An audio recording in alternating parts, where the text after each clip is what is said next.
रामबाण solution for your biggest problem.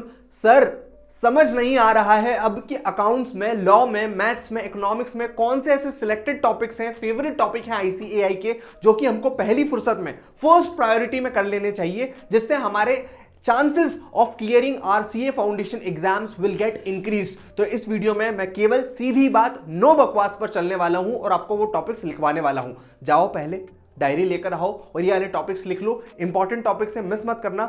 इससे chances हैं कि आपका एग्जाम का 80% 70% कवरेज होने वाला है। शुरुआत करते हैं दोस्त आपका फेवरेट अकाउंट्स, जिसको आप टारगेट करते हैं 80+ ले जाने का। तो सबसे पहले इसमें क्या नहीं छोड़ना है, कंपनी अकाउंट्स कर लो, पार्टनरशिप कर लो, एनपीओ कर लो, फाइनल अकाउंट्स कर लो, बीआरएस कर लो, इन्वेंट्री कर लो, डेप्रिसिएशन कर लो।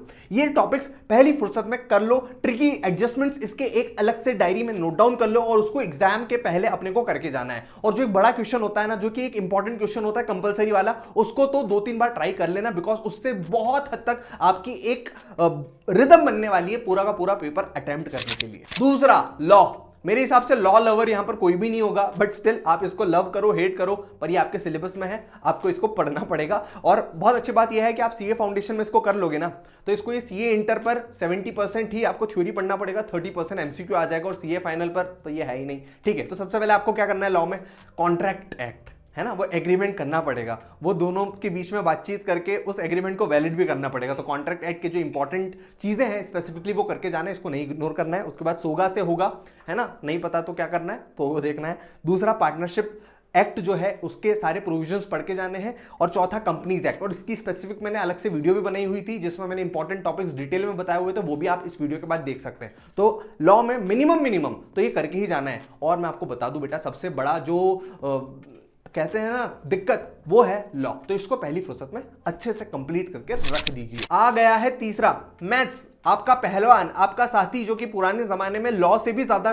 घातक साबित होता था, पर अब लॉ ने अपनी जो है ज्यादा मजबूत कर ली स्थिति। लेकिन हाँ, ये मैथ्स भी किसी भी टाइम आपको उठा के पटक सकता है, तो इसके इंपॉर्टेंट टॉपिक्स मिस नहीं करने का। सबसे पहले मैथमेटिक्स ऑफ फाइनेंस, नाम सुनने में ट्रिकी लग रहा है लेकिन है वही अपना SI, compound interest, simple interest, present value, future value, है ना। दूसरे नंबर पर रेशियो, प्रोपोर्शन और इक्वेशन आपको करके जाना है। फिर अर्थमेटिक प्रोग्रेशन, जिसमें वो एपी, जीपी, वो वाले सम्स आपको एक बार देख के जाने हैं। ट्रिकी क्वेश्चंस जो कि आपने मार्क करके रखे थे, सबसे पहले वो कर लेना। उसके बाद लॉजिकल रीजनिंग, मैं आपको बता रहा हूं बेटा, कोई भी लॉजिक नहीं है इसमें कि आप लॉजिकल रीजनिंग छोड़ के जाओ। सबसे इजी टॉपिक है, इंपॉर्टेंट टॉपिक है, जिसमें direction test, setting arrangement, blood relation, number series वाले क्वेश्चंस आते हैं जो कि इक्वल वेटेज रखते हैं। आप इसको अच्छे से करके जाइएगा। इसके बाद सैंपलिंग, सेंट्रल टेंडेंसी, डिस्पर्जन, जो कि स्टैटिस्टिक्स का पार्ट है। और इसके बाद इंडेक्स नंबर। ये टॉपिक्स आप अच्छे से लिख लीजिए, इसको कंप्लीट कर लीजिए। और मैं आपको बता दूं, मैथ्स को हल्के में मत लेना, वरना ये आपका गणित बिगाड़ देगा, है ना, मैथ्स बिगाड़ देगा आपके पूरे एग्रीगेट। इकोनॉमिक्स, हो सकता है ये आपका एग्रीगेट बना दे, और ये भी हो सकता है ये आपका एग्रीगेट डुबा दे, है ना। ये डू और डाई वाली सिचुएशन पर खेलता है, क्योंकि इसमें क्या है, मैक्रो इकोनॉमिक्स जो है अभी जो नया रिसेंटली 1-2 साल से एड ऑन हुआ है, वो गड़बड़ कर देता है। तो सबसे पहले आप माइक्रो के पहले मैक्रो पढ़िएगा, ये मेरा एक रिकमेंडेशन है आपको, because already demand, supply, production, cost आप बहुत बार रट चुके होंगे। उसके एमसीक्यू अगर आप ज्यादा प्रैक्टिस नहीं भी करोगे तो आपके एग्जाम में बन जाएंगे। लेकिन जो मैक्रो वाला पार्ट है ना, जो कि हम कहीं ना कहीं निग्लेक्ट कर देते हैं, वो बहुत डिफिकल्ट होगा आपके लिए बनाना। उसके एमसीक्यू थोड़े से ट्रिकी आ जाता है, बिकॉज पहले ये सीए इंटर में था, अब सीए फाउंडेशन में आ चुका है। तो सबसे पहले आप मैक्रो इकोनॉमिक्स में national income, public finance, Indian economy, money market वाले जो इंपॉर्टेंट टॉपिक्स है, जो कि अभी ऐड हुए हैं, उसको आप कर लीजिएगा। जो इंडियन इकोनॉमी वाला पार्ट है, जो कि थोड़ा सा हैवी लगता है स्टूडेंट्स को कंपैरेटिवली, आप कमेंट सेक्शन में मुझे जरूर बताना कि इकोनॉमिक्स का कौन सा पार्ट आपको हैवी लगता है, और लॉ का, बिकॉज मैं उसकी स्पेसिफिक वीडियो प्लान करने का सोच रहा हूं। और दूसरा, उसके बाद ये हो जाए, मैक्रो इकोनॉमिक्स आप अच्छे से कर लें, तो फिर आप आइएगा ये डिमांड, सप्लाई, प्रोडक्शन, कॉस्ट, और उसमें से भी वो डिफरेंट मार्केट वाले जो प्राइस डिटर्मिनेशन वाला चैप्टर, वो थोड़ा सा इंपॉर्टेंट होता है। हाँ, ट्रिकी है मैंने माना, लेकिन उसके एमसीक्यू आने के चांसेस ज्यादा होते हैं। दोस्त, ये चारों सब्जेक्ट के डिटेल्ड इंपॉर्टेंट टॉपिक्स तो मैंने आपको बता दिए, लेकिन सबसे ज्यादा पता है जरूरी क्या है,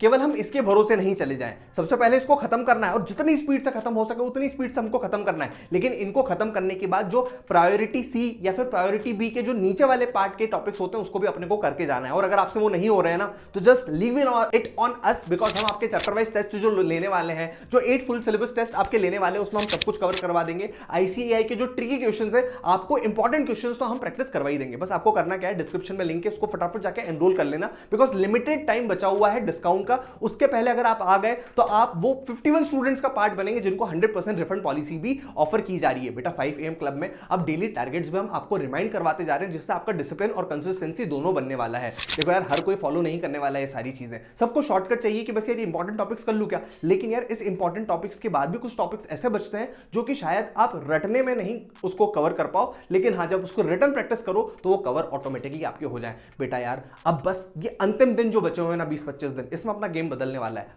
मार्क्स चेंज होने वाले हैं, माइंडसेट चेंज होने वाला है और अपन सीए एग्जाम्स इसी बार क्रैक करने वाले हैं। मैं आपको बता दूं आपका एग्जाम बहुत अच्छा जाने वाला है, पासिंग परसेंटेज बहुत अच्छा आने वाला है। इधर उधर की वीडियोस नहीं देखनी है जो आपको डिमोटिवेट करे, अपने अंदर पॉजिटिव एनर्जी लेकर आनी है कि यार मेरा ये वाला एग्जाम आखिरी होने वाला है। पापा मम्मी को मैंने बोल दिया, कमिटमेंट दे दिया कि भाई साहब मेरा सीए निकलने वाला है, फाउंडेशन का अटेम्प्ट निकलने वाला है तो निकलने वाला है।